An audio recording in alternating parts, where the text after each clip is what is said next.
So let us all welcome Dr. Supriya Malik for this exciting session on role of adjuvant radiation for carcinoma stomach. Dr. Malik, over to you. Thank you for joining us. Thank you, sir. Thank you for the kind invitation. Thank you. A big question whether how many of us really interested to read or learn about radiation in stomach in the late evening, maybe. That is the middle of the day. They're all very charged, and I call them charged particles. You will sometimes I see them attending classes till 11:30 p.m. Oh, that's really great. Because I find my residents they are sometimes very reluctant to come to class. So that's really encouraging for us, for me at least. So thank you. So coming straight to business, I think carcinoma stomach is a disease that is perhaps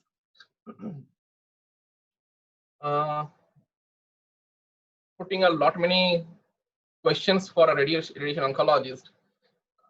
When to advocate radiation? Do we really require to advocate radiation for management of carcinoma stomach altogether or not at all? Second question, if yes, then when? What should be the optimum sequence? So questions are increasing in the management of CS stomach. So let's try to understand what is happening. We know that stomach is the fourth leading cancer in the world and is the second most common cause of death due to this malignancy. Though this incidence is perhaps low, but if we look at the northeast part of the country, incidence of carcinoma stomach is quite significant. And that too in Aizawl, the incidence rate is 57.3 in men and 33.6 in women. So maybe in the northern India or western India, southern India, we are not much worried about carcinoma stomach. We don't see that many patients, but in the northeastern part, we see a lot many patients. Traditionally, surgery has remained the standard of care for these patients. And proximal cardiac tumors, they do undergo total gastrectomy or subtotal gastrectomy. Mid-body tumors, the treatment of choice is total gastrectomy. And distal tumors, distal subtotal gastrectomy. Of course, it should be accompanied by lymph node dissection. No oncological surgery perhaps complete without a lymph node dissection. And controversy lies here also. So what is optimum? D0, D1, D2, and our Japanese colleagues, they are going up to D3 and D4. At least 15 nodes should be isolated. That is what we have learned from our experience. And let's come to this lymph node dissection. D0, we say that no lymph node dissection. D1, removal of stomach and greater lesser omentum with perigastric lymph nodes within 3 centimeters of the stomach. So that is removal of level 1 to 6 nodal stations. D2 means D1 dissection plus dissection of lymph nodes in stations 7 to 11. D3, 12 to 16. Now, what is the outcome if we say that surgery is the only treatment? So look at the trials and their overall survival. The age-old INT 0116, 5-year survival, they are quoting something like 41%, MAGIC 23%. But classic trial, really impressive, 5-year survival 69%, and the Japanese trial, 3-year survival 70%. And over a period of time, the relapse-free survival has also improved from 30% to near about 60%, doubled. So, given these figures, do we really feel that adjuvant radiation is required, or any adjuvant therapy is required for that matter? Let's look at the pattern of failure. If we look at this data, loco-regional failure that happens near about 38 to 80 or 90% patients. Near about 28 to 40% patients, they do experience peritoneal seeding. So increase in local recurrence as a pattern of failure more than distant metastasis. That means we should improve our local disease control. So the surgery should have a consolidation with adjuvant radiation. Different strategies across the globe Even if we see US, European countries, treatment varies a lot. So across the Atlantic, radiation versus no radiation approach, and now Asian countries, they are pouring in data whether we should add radiation or chemotherapy alone. So let's see one after the other. We'll come first with the adjuvant chemoradiation. What happened? This is a pretty old trial by Dr. McDonald. So it is the IND-0116 trial, which went to investigate in a operated carcinoma stomach the role of adjuvant therapy. So the standard of care arm was surgery alone. Investigation was surgery followed by chemotherapy, radiation chemotherapy, and further chemotherapy. So FUFA, one cycle, then radiation 45 GY with 2 cycles of FUFA and another 2 cycles of FUFA after completion of radiation. 5-FU leucovorin. If you look at the patient population, 85% patients had a lymph node positive disease. So what they did, RT2 tumor bed, regional lymph nodes, and anastomosis was performed. Dose 45 GY, they deliver in 25 fractions in 5 weeks. Of course, we don't expect that they had a conformal radiation that period of time. It was APPA technique radiation. If we come to the survival, of course, median survival was 27 months in the surgery alone group compared to 36 months in chemoradiation group. And the results are statistically significant. That means that chemoradiation improves survival by 9 months approximately. That's really important for this disease. If we look at the relapse-free survival, results are still significant and 19 months versus 30 months. The curves are well separated between surgery and chemoradiotherapy. But there are certain limitations. Of course, the trial was launched when we didn't have this H23 receptor antagonist, so compliance was a little poor, toxicity was a little higher. But what is really important to understand that nearly half of the patients, they had just a D0 dissection only. So the biggest question is the survival benefit that we are finding in this trial, is it because of the poor quality survival, poor quality surgery? Maybe the radiation is compensating for the D0 dissection that happened in nearly half of the patients. Only 10% patients had D2 dissection.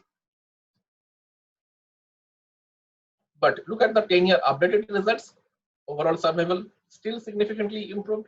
Relapse-free survival, they're still significantly better.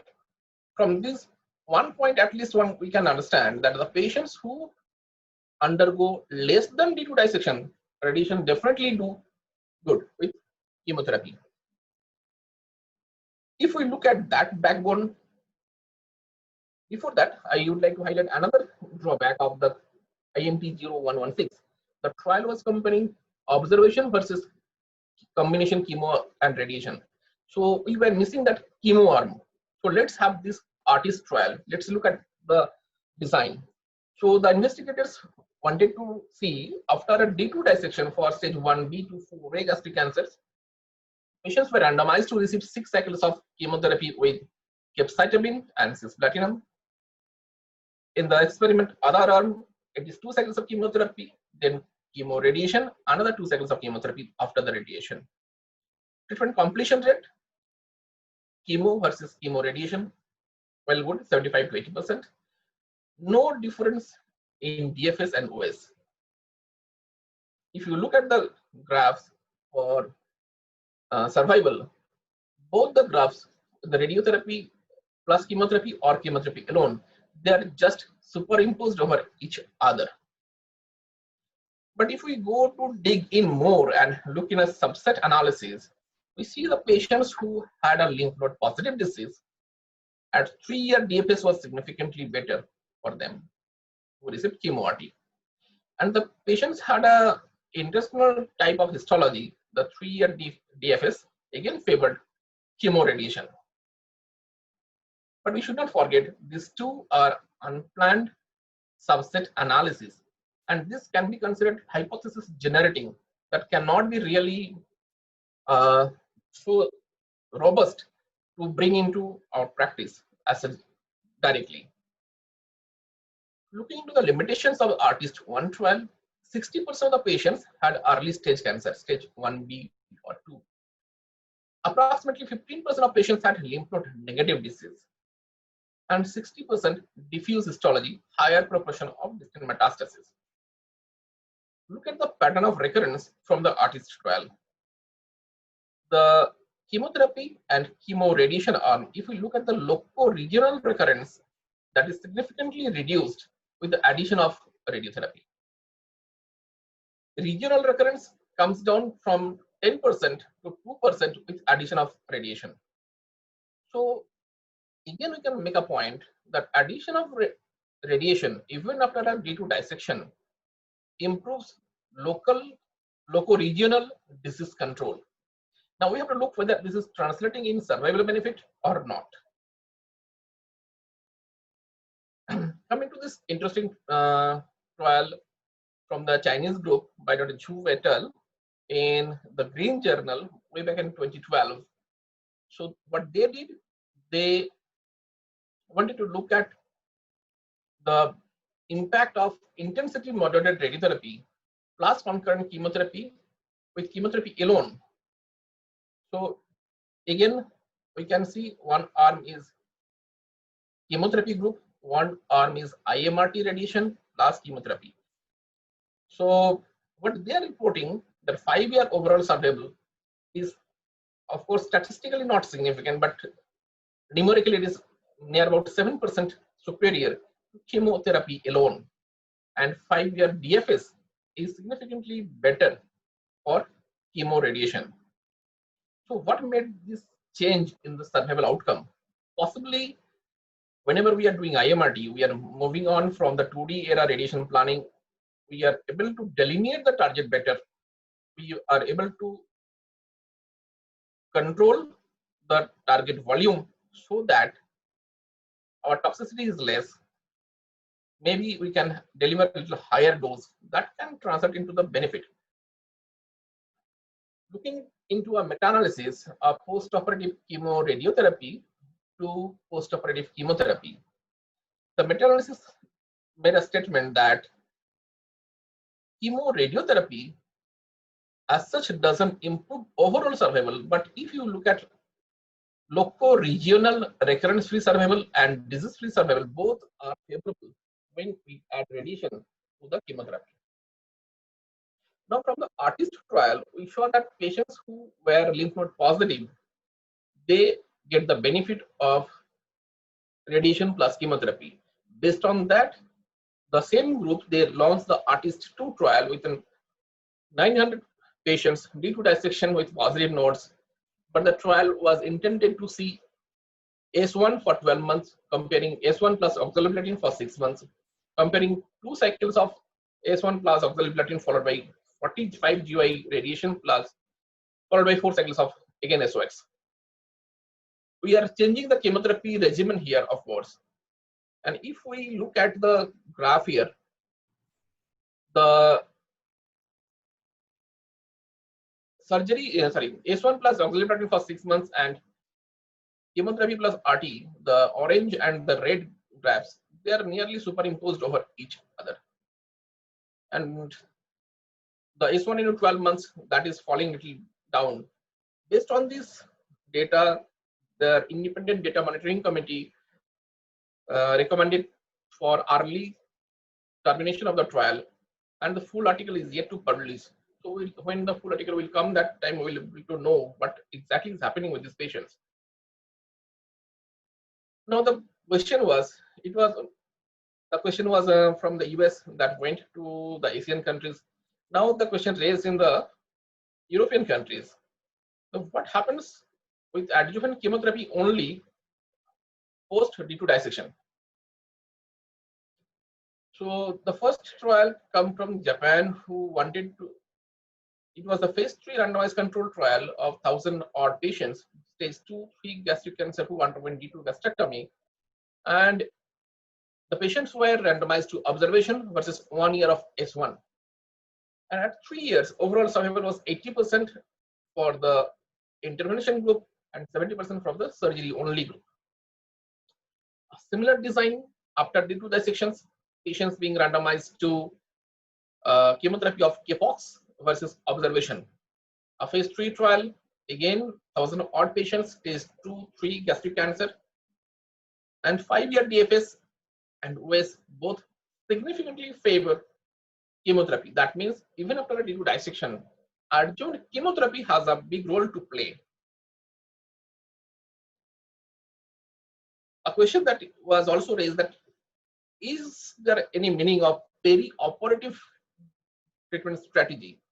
Perioperative strategies, they aim to downstage the tumor that may increase resectability, decrease chance of intra-tumor spillage and seeding, decrease chances of lymph node metastasis or distant metastasis, and that may help in better compliance to the treatment. Based on this premise, the UK MRC group launched the MAGIC trial, which was published in NEJM, that compared perioperative chemotherapy, 3 cycles of ECF, then surgery, followed by 3 more cycles of the same regimen, and comparing with surgery alone. 500 odd patients, 3/4 are stomach, near about 10% gastroesophageal junction, and 14% patients were esophagus. Look at the data. The graphs are clearly separated well apart from the surgery alone and perioperative chemotherapy for both progression-free survival and overall survival. And that clearly states that pre-operative chemotherapy followed by surgery, then again 3 cycles of chemotherapy, is much superior than surgery alone. Of course, MAGIC trial has some limitations. Though the trial was intended to improve surgical resection rate, it has been long been criticized that it doesn't improve surgical resection rate. Pathological CR only 1 patient. There was lack of quality control on in surgery. 60% patients had 0 resection. 40% patients had D2 dissection. Pre-op chemo compliance 86%, and post-op chemotherapy had a compliance of less than 50%. The same group went on to investigate the role of bevacizumab in addition to chemotherapy in a similar design. But this time the addition of bevacizumab did not really translate into any sort of benefit, rather increased wound healing complication, anastomotic leaks, and all. Coming to one of the interesting trial, which is a cross trial that aimed to investigate the pre-operative chemoradiotherapy. Now, MAGIC, MAGIC-B, they were all mainly pre-op chemo. Now, the cross trial wanted to investigate pre-op chemoradiotherapy. Broadly, this was meant for early operable G-junction tumors. G-junction tumors, tumor extended to proximal cardia of stomach excluded. So 368 patients they recruited for the trial. The patients were randomized to go for upfront surgery versus pre-op chemo radiation, and this time chemo regimen changed to weekly Paclitaxel and carbo. Radiation dose little reduced 41.4 GY, 23 for fractions. Look at the results. R0 resection rate in the chemoradiotherapy group is 92% compared to 69% in surgery alone. Median overall survival just doubled from the surgery 24 months to 49.4 months. When we look at the long-term data, after a median follow-up of surviving patients of 84.1 months, median overall survival for patients with squamous cell cancer was 81 months in the neoadjuvant CTRT group, compared to 21 months in the surgery alone group. So nearly 4-fold improvement in survival. For adenocarcinoma, it was 43 months in the neoadjuvant CTRT group versus 27 months in the surgery group. So we saw that perioperative chemotherapy and post-operative radiotherapy, they have some other benefit. So the next trial, critics, they wanted to marry these two things. So what they did, they took one arm chemotherapy. So the patients were initially received 3 cycles of ECF, then they undergo surgery, then randomized to radiotherapy plus chemotherapy, and the other arm they continue on chemotherapy. So broadly, the arm B is the standard of care arm for the MAGIC trial, the investigational trial of arm of the MAGIC trial, and the second arm they added radiation in place of chemotherapy. Nearly 800 patients, chemotherapy arm 46%, chemoradiotherapy arm 55% completed treatment. And look at the results. Chemotherapy versus chemoradiotherapy group, the results, the graphs are just superimposed over each other. Means whether we choose to chemotherapy followed by surgery, then chemotherapy, or chemotherapy followed by surgery followed by radiochemotherapy, the survival outcome is not grossly different if the patient undergoes D2 dissection. So now the thought process is going around after the success of CROSS trial. Can we really translate in a perioperative? So Top Gear, a randomized phase 3 trial of perioperative ECF chemotherapy with or without pre-operative chemoradiation for resectable gastric cancer. And this group, the randomization is in arm A, the patients are getting chemotherapy, surgery, and chemotherapy. In the arm B, patients are undergoing the sort of cross regimen that we see here, followed by surgery and followed by then follow up only. So basically, MAGIC versus CROSS. And this is the design of the new edges. Sorry, so Top Gear initial results have been published, and that says that the interim results, it is a feasible option. In the new edges trial, it is some time it will be required to understand the outcome. Now, if I want to make a summary from the adjuvant chemotherapy trials, that if there is a incomplete dissection, adding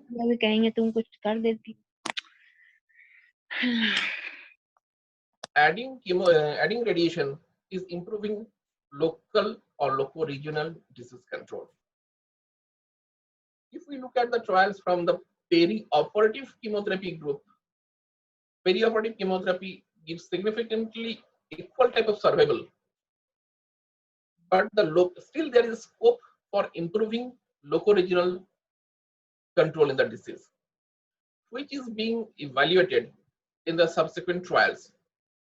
But after the success of the CROSS trial, now the focus is on to evaluate if pre-op chemoradiation can work for stomach as well. Now, given that context, where do we stand as radiation oncologists? Which patients we should advocate for? Of course, the first thing, if we are having a trial in the department, we're running a trial of pre-op chemoradiation in stomach, definitely the patient can be enrolled in that. Otherwise, a patient who having a inadequate lymph node dissection, less than 15 nodes isolated, or the patient who undergoes a lymph node dissection less than D2, I think this group of patients should be advised for adjuvant radiation. Margin positivity, of course, is an indication, but that's a sort of incomplete surgery. It's the R1 resection. T3, T4 disease, node positive disease, we cannot really just bother into these two. But still, for T4, less than 15 nodes, many nodes positive, extracapsular extension, one can advocate. Now, for gastric cancer, though, because there are a lot many confusions, there are a lot many guidelines. But at least now we can say that either trial or patients who have undergone a less than D2 dissection, or who have ECE, who have margin positive disease less than 15 node dissected, RT4 disease, maybe they are candidates for adjuvant radiation. So a lot many guidelines are there. So how to delineate? Because sometimes it's difficult to really delineate the target in the adjuvant setting. For that, I always believe that we should go back to the pattern of failure, pattern of local regional failure. So if we look at from different studies, gastric bed failure ranges from 21% to 50%. Anastomotic stump failure is again 25 to 60%. And near about 10 to 50% patients, they do experience lymph nodal failure. So to summarize, our target should be of gastric bed, anastomotic stump, and the lymph nodes. So whenever such a patient we are really planning for adjuvant radiation, we should look into certain informations very carefully. Most important, these are location of the primary tumor. We should look at the pre-op CT scan endoscopy report very carefully. Risk of lymph node spread according to the primary location. What type of gastrectomy has been done? The proximal, total, distal. What type of anastomosis has happened? What type of resection has happened? It is a R0 or R1. The most important, what type of lymph node dissection? It is a D0, D1, D2. So all these factors should be documented very carefully, and then we should go ahead. Now for the planning, we should not forget that the patient has undergone a really massive surgery. And if we look at the results of the trials, compliance has really been a concern. And that is because many patients are not really fit to undergo surgery. The nutritional intake is not really that good.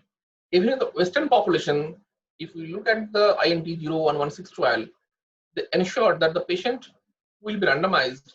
They should have minimum nutritional intake of 1500 kilocalorie. So whenever we are planning simulation, the patient should be asked for overnight fasting. The patient should be planned in the supine position with arms above the head. IV contrast should be used to delineate the vessels, because the vessels will be guiding you to delineate the total volume. 3 mm slices that I generally prefer for these patients. 4D CT, if available, one can use. Prescribe antiemetics H2 blockers to the patients from the very first fraction of radiation. So as I was telling about the target volume, so that includes 4 parts: residual stomach, anastomosis, preoperative tumor bed, and draining lymph nodes. In general, I follow these. So G junction with positive lymph nodes include 3 to 5 cm margin of distal 4 cm of esophagus and periesophageal lymph node. T3, T4 disease include the major portion, 3/4 of the left hemidiaphragm. Lower border may be at L1, L2 to include up to suprapancreatic lymph nodes. Proximal or cardiac group of disease, the splenic nodes to be included. Medial 3/4 of the diaphragm should be included. Body, always treat the remaining stomach. Treat body of pancreas as well. If there is antral tumor, treat the head of pancreas and the C loop of the duodenum. And can omit treating lymph nodes if there is a wide margin, more than 5 cm surgical margin around the primary tumor, negative lymph nodes, adequate lymph node dissection, that is in angiogenesis. So we have to go back to our anatomy knowledge, anatomy first year, really painful. I remember. So this lymph node, the blood supply, we have to remember that from the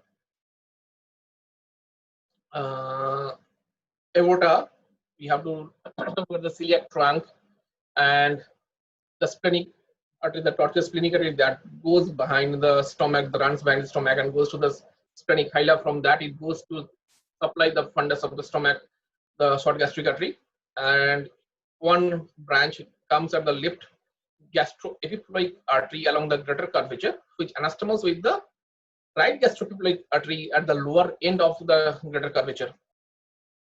So all these nodes are along the vessels. So we have to try the first and most important point to locate the celiac trunk, because whenever there is sprouting of the celiac artery, we have to delineate that very carefully, and we should try to locate the splenic artery, the tortuous splenic artery. Sometimes the spleen is a bit distorted in the position, but still you can find it. We have to find the splenic hilar group of lymph nodes as well.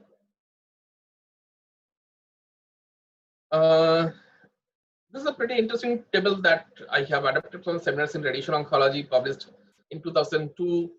And though I'm not going to read about all the table, but sometimes this table helps to decide your target volume as such for different scenarios: T3, N0, T4A, N0, T4B, T1, T3, N0, T4B. So broadly, what we can say that remaining stomach is preferable to treat. We cannot really forget the nodes, but nodal drainage we have to look into. One should go back to the CT scan as well to see the involvement in the pre-treatment. So in general, the target volume becomes initial tumor bed in all patients. There is some exception. So for proximal T1 to T2A in N0 patients, more than 5 cm margin, one can avoid.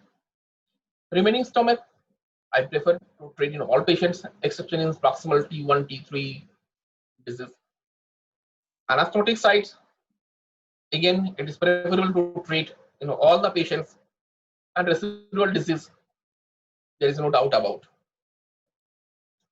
Perigastric lymph nodes, we have to treat celiac and suprapancreatic lymph node, or T4 disease, lymph node positive disease, or T3 N0 disease, less than 15 lymph node resected. Porta hepatic group of lymph nodes for all T4 and lymph node positive disease. Splenic lymph nodes for all T4 and lymph node positive disease, exception distal lesions with only 1 to 2 involved lymph node, more than 15 lymph node resected, and distal para-esophageal lymph node for lesions with esophageal extension. So too many informations to remember, but to summarize, I believe that what we need to do, the tumor bed, I remember the anatomy. So it's like the structures which the stomach lies on. It is largely the pancreas, the kidney, left suprarenal gland, crux of diaphragm, the mesentery. So these structures that forms the tumor bed. Then if there is any remnant of the stomach, look for the anastomosis very carefully, and then the lymph nodes. For the lymph nodes, there are different guidelines. I have not brought those guidelines because they are really confusing sometimes. So what we need to do, if there is a remnant stomach, so just expand it by near about 5 mm to 1 cm. That will encompass most of the nodes in the perigastric lymph nodes. Then you have to look at the splenic axis. Try to expand it by 1 cm. Superior mesenteric group of lymph nodes. Try to find the superior mesenteric artery. Give 1 cm expansion. Look at the splenic artery, proximal, distal. Give 1 cm expansion to that. Splenic hilar group of lymph nodes. Again, you can identify. The porta hepatic group of lymph nodes is very easy to identify because we can go from the confluence to the bifurcation of the portal vein and need to give 1 cm expansion. And for patients with disease in the para-aortic area, one can go up to the L2, expanding the aorta and including the IVC, nodes around the IVC. So one thing, carcinoma stomach, the role of radiation, I believe still there. We are still there. Many patients require radiation, but we should be clear about the indication. Patients who had a lymph node dissection less than D2, less than 15 node dissected, they should be considered. Less than 15 nodes resected, T4 disease, extracapsular extension again becomes an indication of adjuvant radiation. What sequence till the trial for the preoperative is available? I believe adjuvant should be used along with chemotherapy, either a combination of capecitabine or 5-FU leucovorin may be good enough. We should be very careful in choosing our patients. They should be fit to undergo such an extensive course of treatment. And last but not the least, target delineation for carcinoma stomach is really challenging, and one should be very careful when we delineate a target, because our aim is to consolidate surgery to improve local and loco-regional disease control. If we miss the target, then perhaps we will miss the bus. So we should be very careful about that. It may require to go back to our anatomy, to our basics once again, but I feel that's worth. Thank you for your kind attention.